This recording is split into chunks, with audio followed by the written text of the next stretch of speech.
They're not told to say, you've got to sound like this. You've got to sound like Britney Spears. You've got to be in a cookie cutter. We're finding, I think, better songs and better creativity these days because people are doing it themselves. There are some bands, we have one on our site now, Mika Pauley. She raised tens of thousands of dollars through her fans. She's like, hey, I want to do a record. I've been touring in your town. I'll do a free party at your house just so I can do my record. Please help.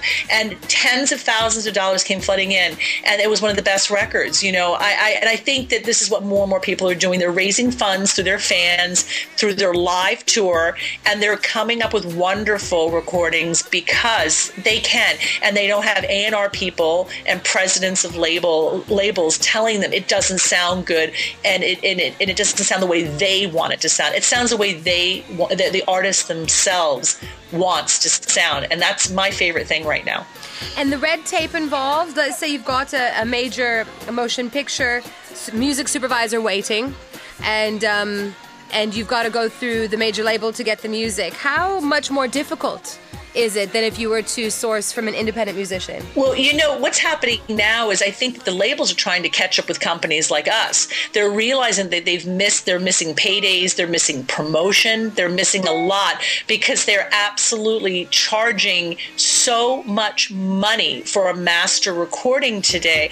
So, what I'm finding is that with a major label, there's a lot of politics, there's so many people that what is happening with these features, particularly in television's the same. They need it tomorrow. They need it right away, within 24 hours. And so, to be waiting around to hear from all these different levels of people, and then major recording artists and label deals always have publishers like Warner Chappell and EMI and Universal attached to them. And listen, I'm friends with all of these companies, and you have to be. They have some amazing catalog, but it's also trying to get clearances from them. I'm on a lot of panels, and I do a lot of work with CSAC, BMI, and ASCAP. And right now I can, as a music supervisor myself at times, clear things easily because I know the right people. But it is always a matter of money. They want 4 times, maybe more than that, money-wise, and it comes down to a budget. And if you have an independent artist who wants exposure, on an MTV or on something, on a major motion picture at Paramount, they'll be apt to do it for a lot less because they understand there's a bigger picture at the end of the day. They're going to have more downloads and more exposure than they would ever have without it. A major label doesn't seem to care about that right now. They care about the money. They care about themselves. And so that's kind of a roundabout answer, but it is a lot easier to have independent artists direct and going to an artist and saying, do you want to participate in this, yes or no? Suzanne, I should imagine, obviously, one of the things that you have to have the finger on the button is trends in music. What kind of music is most in demand right now, or indeed is there? The trend in what we're finding in this world is not as much of a trend as you would imagine. Every project has a specific genre or type of music that they're looking for. I'm working on an independent cowboy film right now, and they want indie Western stuff. I mean, we're working with season 2 of True Blood on HBO, and they want ethereal vampire mixed with bar kind of down-home Western bands that are independent and edgy. I know a band just for you. Well, that's fantastic. Actually, Zach Daniels and the One-Eyed Snakes. And you know what? Zach Daniels and the One-Eyed. You know what? They are on the playlist sitting there right now. They most certainly are, and they are actually. You're absolutely right. They're completely right.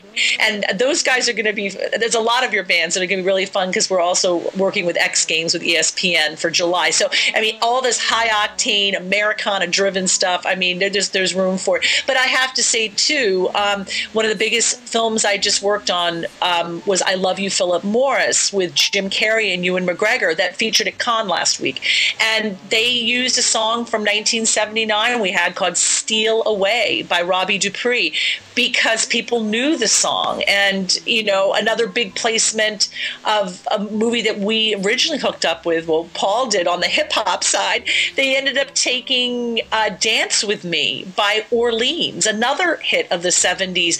I'm seeing a current trend of lo-fi, very indie, tinkery bands that you might have heard in films like Juno and Little Miss Sunshine. And then we're getting that mixed up with the real familiar. These supervisors want things like, you know, even the Rolling Stones or the Verve. They'll come in and say, it's really got to sound like this, because we want people to connect to it and to actually be familiar.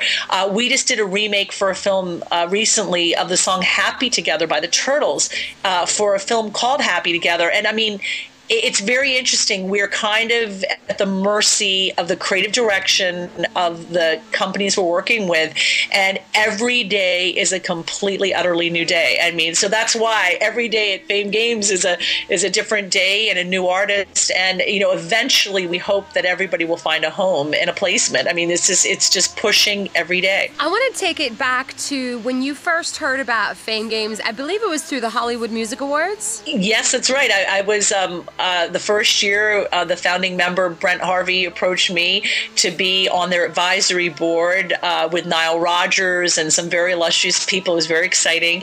And so I was a judge for them. I'm on the board with them. And he told me about you guys and was so excited.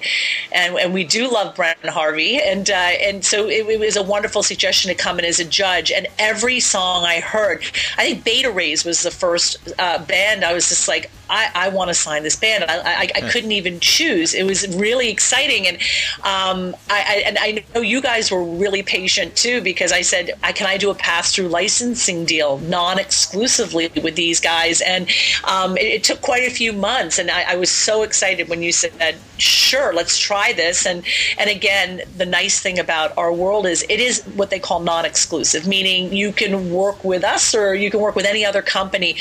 Every artist out there needs to know they have to do everything they can and be involved with as many people, you know, with you, with everybody, with Hollywood Music Awards, which is now called Hollywood Music Media Awards.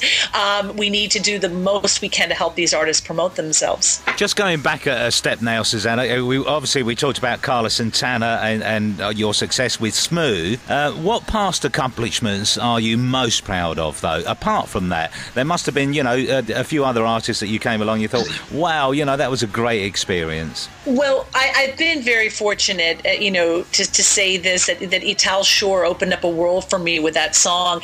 I mean, I worked with, you know, many artists through songwriters such as him, placements with Jewel and Ricky Martin, places with even Cyndi Lauper and Carole King, Rob Thomas. Recently, I've reconnected with Rob Thomas. He has a label called Artel, and he gave us a wonderful artist who I did direct to you. His name is Garfield Mayer, and he lives in the UK. And, you know, he's now trying to set out on his own.